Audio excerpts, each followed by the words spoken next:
Hello, we're back. Hi. Again, I'm Dr. Candice, your board certified pediatrician and kid health expert. We were trying to do the word in the clinic and we kept having poor connection in the clinic. So we stepped out here to finish our conversation. So we'll start over and make it quick. This is Tierney. She is my cousin. She's in town visiting, but she will be soon a physician assistant. She's graduating in May, so she's here visiting me in the clinic today. So I just pulled her in for the word in the clinic. So today the word in the clinic is spoiled. My question is, can you spoil your baby? Can you spoil your baby? I don't think so. Like, what does spoiled even mean? What does that mean? What does that mean? Hi, Rhonda. What does it mean? So anybody chiming in, hi, Rhonda. Would love to hear what you think. Can you spoil your baby? And Tierney says she doesn't think so. I have my perspective as a pediatrician, and I'm going to let you know what that is. But if you have thoughts on that, please chime in. So from a pediatric perspective, from a lot of perspectives, we don't think you can spoil your baby. First, what does it mean?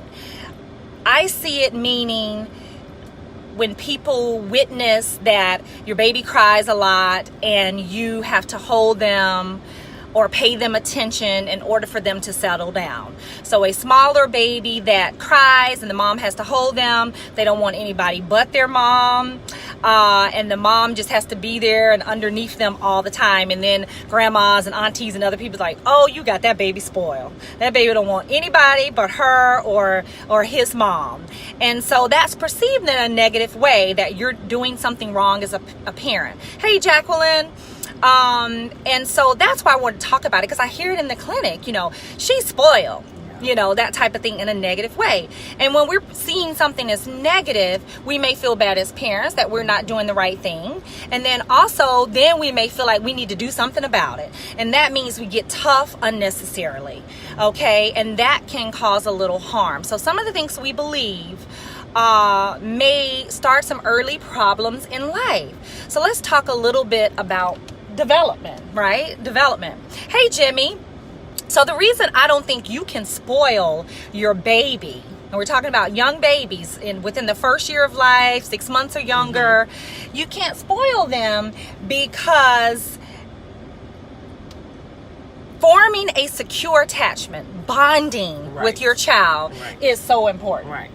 The first 3 years of life we know are integral for the rest of a child's life, right? It's the healthy start that they need. And if you don't get it right those first 3 years, if you don't bond, if you don't attach properly, if you don't give the baby that safety and security that they need. Hey, Dana. Hey, Jimmy.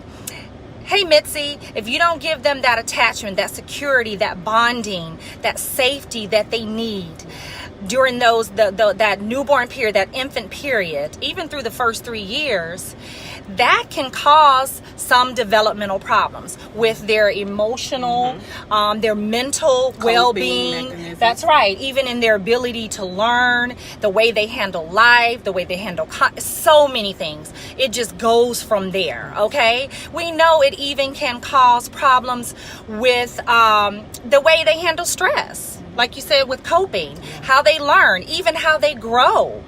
Some kids that don't have that emotional connection and attachment with a parent may not even feed as well.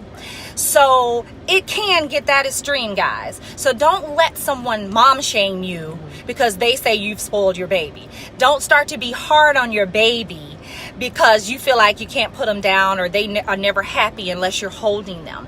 It's a phase. Yeah. It's a developmental phase. Stay true to who you are. Love your baby. Hold your baby. Respond to your baby. If your baby is sending you some nonverbal cues because they're not talking, that they want you close and want you near and need you, respond to that. Your responsiveness is the most important thing to them. And that is the future for your relationship with them, right? Yeah, and I think that every child is different. Right. Every baby is different. So the amount of time that you might spend with one child is not what you have to do with the other. And other people don't even know your relationship. That's right. You know? That's right. So. That's a great point. So stop listening to what they say and stop judging. So you may have 3 children and one child wasn't that way and this one is. So just watch your baby, observe your baby, and respond to them and allow them to be different, right? So I don't believe that you can spoil your baby. If your baby wants you to hold them, hold them. Yeah. Okay? It's a developmental phase. They will get better with time.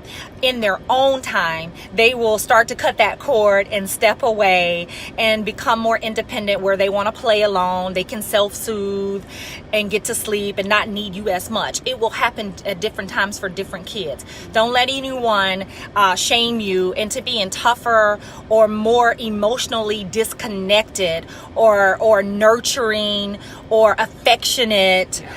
Or holding your baby. Don't let them make you feel bad. They really need you to talk to them and goo goo gaga and hug and kiss and hold them. And if you're struggling with that attachment or with that bonding, recognize that and get some help, because some people do struggle with like postpartum depression, or if something happened bad around the reason with the pregnancy, or you don't have a good relationship where you have support, you may be overwhelmed, then you kind of resist or step away from the baby. So get the help you need. You know, if you're overwhelmed, get your husband or your significant other or the father of the baby to help you out and divide some things up. Get your grandma, auntie. Yeah. You might need to step away a little bit, but make sure there is someone there to bond and help you give that baby what it needs emotionally and physically in a nurturing way.